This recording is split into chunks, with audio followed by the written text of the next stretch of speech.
नमस्कार, बहुत स्वागत है आपका। आप देख रहे हैं एबीपी न्यूज। मैं हूं आपके साथ दीपा बाफिला। सुबह के 6 बज गए हैं। वक्त है स्पेशल रिपोर्ट का। पूरे देश पर लक्ष्मी की कृपा हुई है। मां लक्ष्मी ने पूरे देश को कुछ ना कुछ दिया है और मिडिल क्लास को तो माला माल कर दिया है। आजाद भारत में पहली मर्तबा मिडिल क्लास के टैक्स के नाम पर इतनी बड़ी राहत उनको मिली है। वो मध्यम वर्ग जो बजट में राहत की उम्मीद छोड़ रहा था, अचानक से केंद्र में आ गया।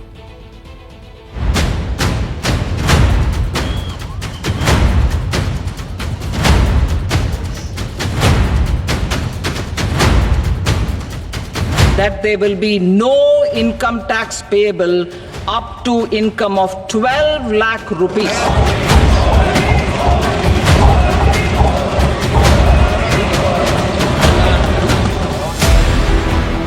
मोदी 3.0 बजट से देश का मिडिल क्लास खुशी के कई मीटर ऊपर उछल गया। इतना बड़ा छूट देना बहुत अभूतपूर्व है। इससे बेहतरीन बजट की कल्पना हम नहीं कर सकते और ना किया था। आजाद भारत में इनकम टैक्स पेयर की ऐसी लॉटरी पहले नहीं खुली जिसकी मिडिल क्लास ने उम्मीद पालनी ही छोड़ दी थी, क्योंकि राहत की रत्ती भर उम्मीद होती तो बजट से पहले मिडिल मन की मनोदशा ऐसी न होती।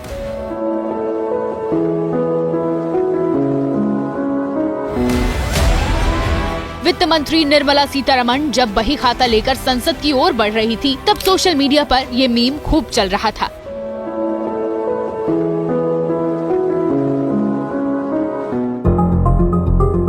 मिडिल क्लास मेंटली प्रिपेयर था, मान चुका था कि वित्त मंत्री जब बजट पढ़ेंगी तो उसकी आंखें माहिष्मती की जनता जैसी भौचक्की रह जाएगी। आखिर में हाथ में ठेंगा ही आएगा। 11 बजते ही वित्त मंत्री ने बजट पढ़ना शुरू किया। इधर मिडिल क्लास ने भी मन में नींबू मिर्ची बांध लिए। भाषण का फ्लो देखकर मान लिया कि मैडम फाइनेंस मिनिस्टर टैक्स पर कोई नई छूट नहीं देने वाली हैं। In this budget, the proposed development measures span 10 broad areas focusing on Garib, Youth, Annadata and Nari.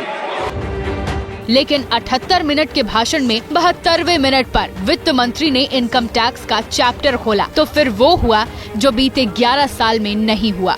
I am now happy to announce that there will be no income tax payable up to income of 12 lakh rupees.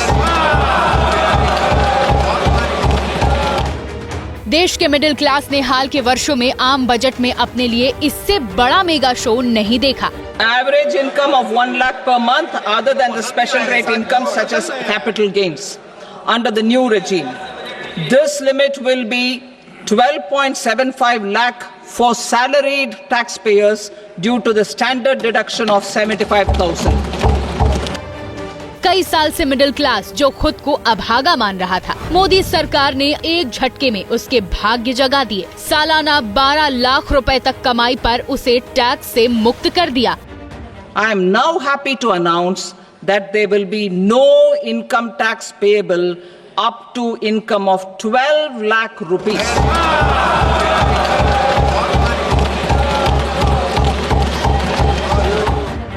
और नौकरी पेशा middle class इसे 12 लाख नहीं बल्कि 12,75,000 जोड़े, क्योंकि new tax regime में उन्हें 75,000 की स्टैंडर्ड डिडक्शन छूट भी दे दी। अब न्यू टैक्स रिजीम में 4 लाख की इनकम तक कोई टैक्स नहीं है।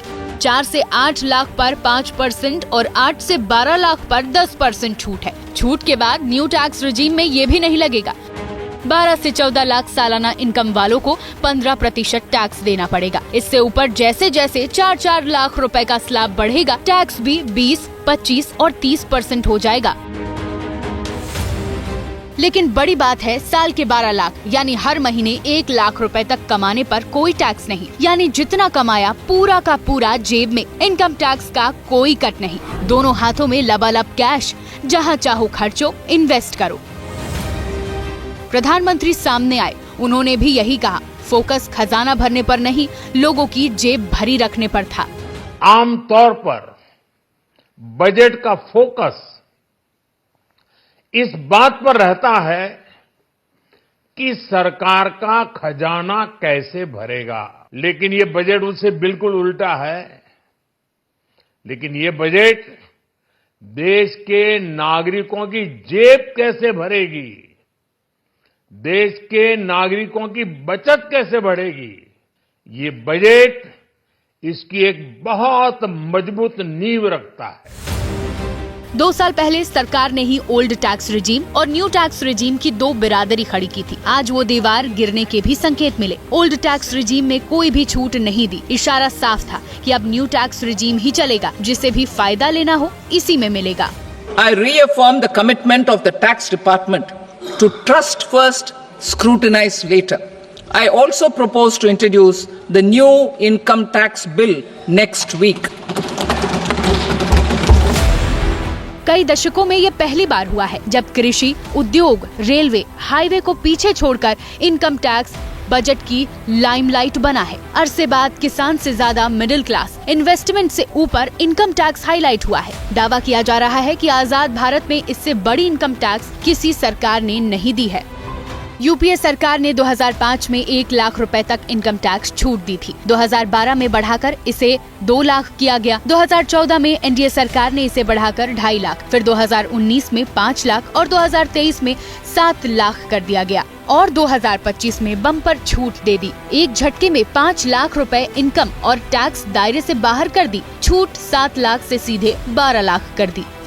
अब 12 लाख से ऊपर कमाई पर कितना टैक्स लगेगा, उसे बचाने के लिए आपको क्या करना पड़ेगा, इसका गणित आप लगा ही रहे होंगे। ये गुणा भाग कई दिन चलेगा कि नए टैक्स रिजीम में आ जाएं या पुराने में अब भी बचत के चांस है। मिडिल क्लास ये तो मान रहा है कि उसके लिए पहली बार ऐसी टैक्स वाली बहार आई है। लाख रुपए अपने आप में बहुत बड़ा अचीवमेंट है, एक संजीवन बूटी का काम करेगा। तो इतना बड़ा छूट देना बहुत अभूतपूर्व है, तो उम्मीद नहीं थी। State this proposal is a good for them. Income tax में इतनी बड़ी छूट से सरकार को सालाना 1 लाख करोड़ रुपए का घाटा होगा। फिर भी ये घाटा उसने अपने ऊपर ओढ़ा है, तो इसमें भी इकोनॉमी का पूरा हिसाब जोड़ा है। टैक्स में छूट का असर ये होगा कि लोगों के हाथ में कैश ज्यादा होगा। कैश ज्यादा होने से उनकी खर्च की क्षमता बढ़ेगी, बचत भी बढ़ेगी। खर्च बढ़ने से जीएसटी कलेक्शन बढ़ेगा, रियल एस्टेट सेक्टर में डिमांड बढ़ेगी। डिमांड बढ़ने से देश के लेबर सेक्टर में रोजगार की बढ़ोतरी होगी। साथ ही जब हाथ में कैश होगा तो खर्च भी बढ़ेगा। खास तौर पर खान पान, कपड़े, जूते, मनोरंजन और टूरिज्म पर लोग ज्यादा पैसे खर्च करेंगे। इससे एफएमसीजी, एंटरटेनमेंट और टूरिज्म सेक्टर में भी तेजी आएगी और रोजगार के नए अवसर पैदा होंगे। देश में टूरिज्म के लिए बहुत संभावना है। महत्वपूर्ण 50 टूरिस्ट डेस्टिनेशन, वहां पर जो होटल्स बनाएंगे, उस होटल को पहली बार इंफ्रास्ट्रक्चर के दायरे में लाकर टूरिज्म पर बहुत बल दिया है।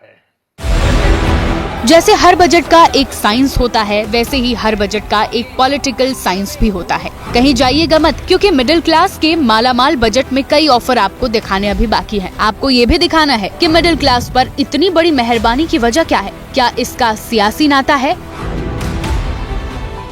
मिडिल क्लास को अक्सर शिकायत रही है कि देश की इकोनॉमी को खींचने में सबसे ज्यादा टैक्स वही देता है, लेकिन राहत के नाम पर उसे कुछ खास कभी नहीं मिलता। तो सरकार ने इनकम टैक्स के अलावा भी उसे बहुत राहतें दी हैं। ये रिपोर्ट देखिए, इसमें आपको मिडिल क्लास पर मेहरबानी की सियासी वजह भी समझ आएगी। ज्यादातर इनकम टैक्स रिटर्न कौन फाइल करता है? Middle class. पैसे जमा करके बच्चों को विदेश में पढ़ाने का दम कौन जुटाता है? Middle class. एक घर में खुद रहकर दूसरा घर किराए पर कौन उठाता है? Middle class. पोस्ट ऑफिस में ज्यादा बचत के लिए पैसे कौन जमा करता है? Middle class. सेविंग सर्टिफिकेट में ब्याज पर टैक्स देने में कौन दुखी होता है? Middle class. देश की कुल आबादी में इस मिडिल क्लास की हिस्सेदारी करीब 31% है, जिसके लिए इस बार का बजट बड़ी राहत लेकर आया है। इनकम टैक्स में 12 लाख तक की छूट तो सिर्फ एक हिस्सा है। वित्त मंत्री ने मिडिल क्लास के उस तबके को भी अपने बजट से छुआ है जो इनकम के लिए खुद को अभी तैयार ही कर रहा है, और उस मिडिल क्लास तबके को राहत दी है जो नौकरी पूरी कर चुका है। ऐसी 8 और घोषणाएं हैं जिनके केंद्र में मिडिल क्लास है। बुजुर्ग नागरिकों को किराए पर टीडीएस में बड़ी छूट दी गई है। पहले 2,40,000 की छूट मिलती थी, जिसे अब 6 लाख कर दिया गया है। वहीं बैंक, पोस्ट ऑफिस में जमा धनराशि पर मिलने वाले ब्याज पर टीडीएस छूट को 50,000 से बढ़ाकर 1 लाख कर दिया गया है। NSS अकाउंट यानी नेशनल सेविंग स्कीम में निवेश करने वाले सीनियर बिना किसी टैक्स के पैसा निकाल सकते हैं। वित्त मंत्री निर्मला सीतारमण ने बजट 2025-26 में पुराने इनकम टैक्स रिटर्न फाइल करने की सीमा में बड़ी छूट दी है। अब टैक्स पेयर 4 साल तक पुराने इनकम टैक्स रिटर्न फाइल कर सकेंगे। यानी अगर रिटर्न फाइलिंग में कोई गलती होती है तो उनके पास 4 साल का समय होगा। पहले ये सीमा 2 साल की थी। वहीं टैक्स पेयर्स के पास 2 घर हैं और वो दोनों घरों में रहता है तो टैक्स पेयर को दोनों संपत्तियों पर टैक्स का फायदा मिलेगा। बजट में TCS यानी टैक्स कलेक्टेड एट सोर्स की सीमा भी 7 लाख रुपए बढ़ाकर 10 लाख रुपए कर दी गई है, जिससे विदेश में पैसा भेजने पर टैक्स पेयर्स को राहत मिलेगी। वित्त मंत्री निर्मला सीतारमण ने ऐलान किया है कि खरीद फरोख्त के मामलों में TDS तभी अप्लाई होगा जब दुकानदार या कस्टमर के पास पैन नंबर नहीं होगा। इसके अलावा सरकार नया इनकम टैक्स बिल लाने जा रही है, जिसमें इनकम टैक्स फाइलिंग को आसान बनाया जाएगा। को कहूँगा कि ये ड्रीम बजट है जो मिडिल क्लास काफ़ी सालों से इंतज़ार कर रही थी कि उसको टैक्स में रिलीफ मिलना चाहिए, डिस्पोजेबल इनकम इंक्रीज होना चाहिए। टैक्सेस बहुत इम्पैक्ट करते हैं, हाथ में पैसा नहीं बचता है। ऑनरेबल मिनिस्टर ने वो सारा सपना जो है साकार कर दिया। कैसा जो बहुत ही एक बिग बूस्टर जिसको हम कहेंगे इकोनॉमी को ऑनरेबल मिनिस्टर ने दिया है। हमने पहले कहा था कि हर बजट का एक पॉलिटिकल साइंस भी होता है, तो चलिए वो भी आपको बताते हैं। ऐसा क्यों माना जा रहा है कि मिडिल क्लास को बड़ी टैक्स राहत देने के पीछे अर्थव्यवस्था के साथ राजनीतिक समीकरणों का भी ख्याल रखा गया है। बीजेपी पर एक लंबे समय तक शहरी पार्टी की छाप रही है। ये माना जाता है कि शहरों में नौकरी पेशा मिडिल क्लास शुरू से ही उसके कोर वोटर रहे हैं। 24 के लोकसभा चुनाव में बीजेपी के 240 सीटों पर सिमटने और शहरों में कम वोटिंग के पीछे इसी मिडिल क्लास की नाराजगी को वजह माना गया। अनुमान है कि इनकम टैक्स में छूट इस मिडिल क्लास वोटर को वापस लाने की कोशिश भी हो सकती है। टाइमिंग भी दिलचस्प है कि दिल्ली का चुनाव सिर पर है, जहां बड़ी संख्या में सैलरीड क्लास वोटर है। मिडिल क्लास ज़्यादा पैसा आता है तो उसके लिए बहुत फायदे वाली चीज़ है कि 12 लाख पे उसको बढ़ा के करा है। बहुत अच्छी चीज़ है मिडिल क्लास के लिए। लोग बिजनेस वगैरह भी करते हैं, छोटे मोटे बिजनेस जो करते हैं 10-12 लाख रुपए जो साल का कमाते हैं उनको टैक्स नहीं देना पड़ेगा। अब ये एक बहुत अच्छा स्वागत योग्य निर्णय है मोदी सरकार का। कहने वाले सिर्फ न्यू टैक्स रेजिम में ही छूट को भी सियासत से जोड़ सकते हैं। भविष्य के ज्यादातर वोटर युवा हैं और इनकम टैक्स के नए रेजिम में भी हैं। 2024-25 में 7.8 करोड़ से ज्यादा टैक्स पेयर्स ने ITR फाइल किया। इनमें 5.27 करोड़ यानी 72% टैक्स पेयर्स ने न्यू टैक्स रेजिम को चुना है, जबकि सिर्फ 2.1 करोड़ यानी 28% लोगों ने ओल्ड टैक्स रेजिम को चुना। रिपोर्ट्स की माने तो न्यू टैक्स रेजिम का चयन करने वाले ज्यादातर टैक्स पेयर्स की इनकम 10 लाख से कम थी, यानी वो मिडिल क्लास से आते हैं। और यहीं से एंट्री होती है इनकम टैक्स स्लैब में बदलाव के पीछे के आर्थिक एंगल की। इंडस्ट्री और अर्थशास्त्र को समझने वाले एक्सपर्ट का कहना है, मौजूदा वक्त में भारतीय अर्थव्यवस्था स्लो डाउन से गुजर रही है, जिसे रफ्तार देने के लिए मिडिल क्लास के हाथ में पैसा होना जरूरी है। जाहिर तौर पर अगर इनकम टैक्स स्लैब में छूट मिलेगी तो मिडिल क्लास खर्च क्षमता में इजाफा होगा, जो देश के आर्थिक पहिए को तेज रफ्तार से घुमाने का दम रखता है। और बात दिल्ली के सियासी दंगल की, विधानसभा चुनाव से जुड़ी बड़ी खबरों की। कितने बड़े झूठे हैं इसका उदाहरण इनका शीश महल है। जैसे प्रचार नरेंद्र मोदी जी करते हैं मीडिया का झूठे वायदे, वैसे ही स्ट्रेटेजी केजरीवाल जी की। बीजेपी केवल और केवल आम आदमी पार्टी को गालियां देके ये चुनाव जीतना चाहती है।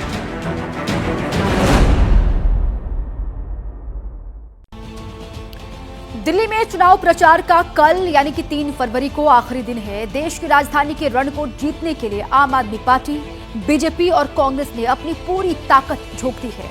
आज भी तीनों ही दलों के दिग्गज चुनावी मैदान में उतरेंगे और अपने अपने उम्मीदवारों के पक्ष में वोट की मांग करेंगे।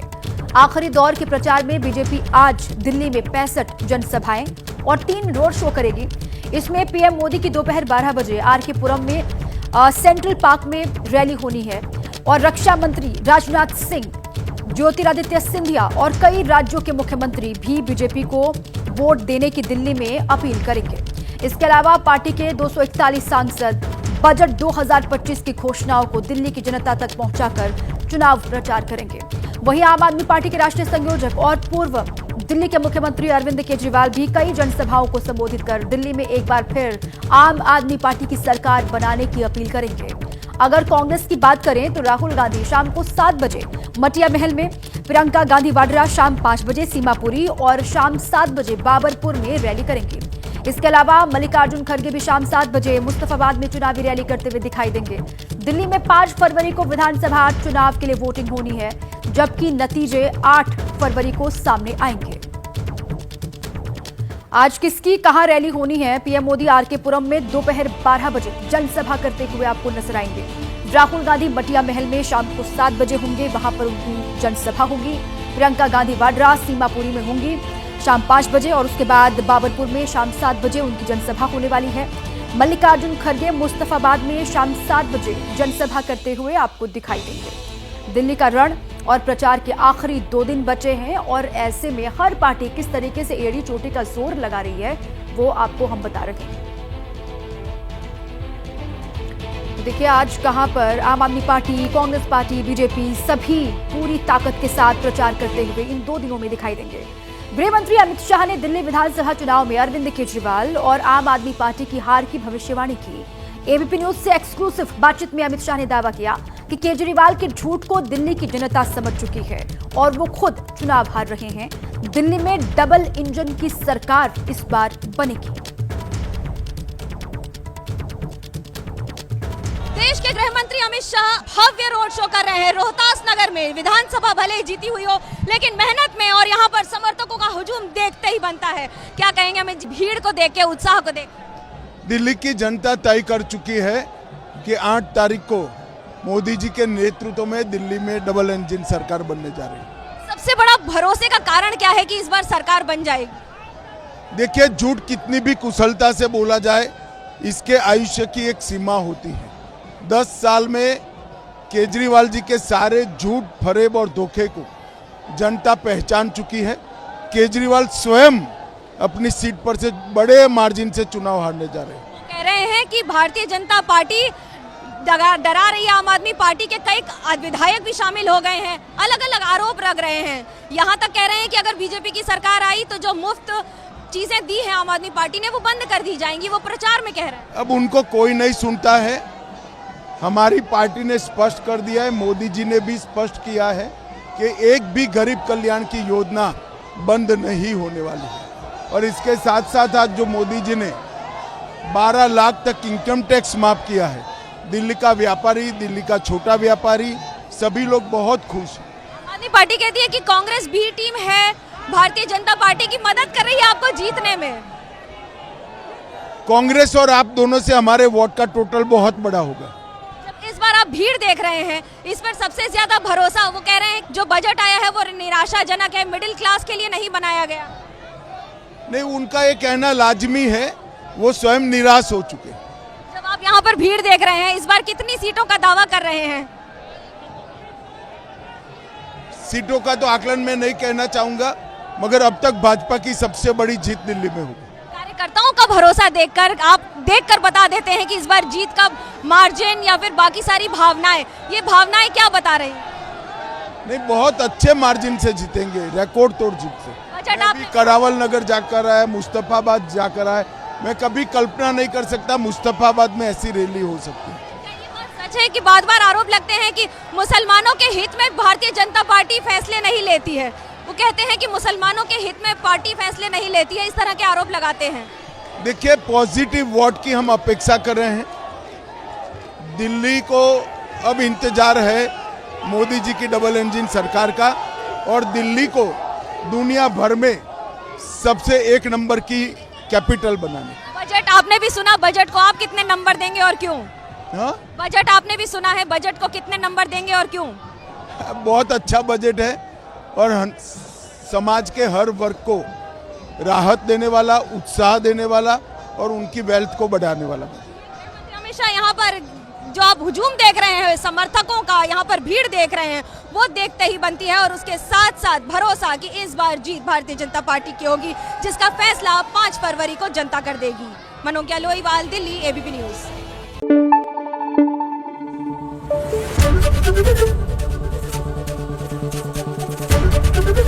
एबीपी न्यूज आपको रखे आगे।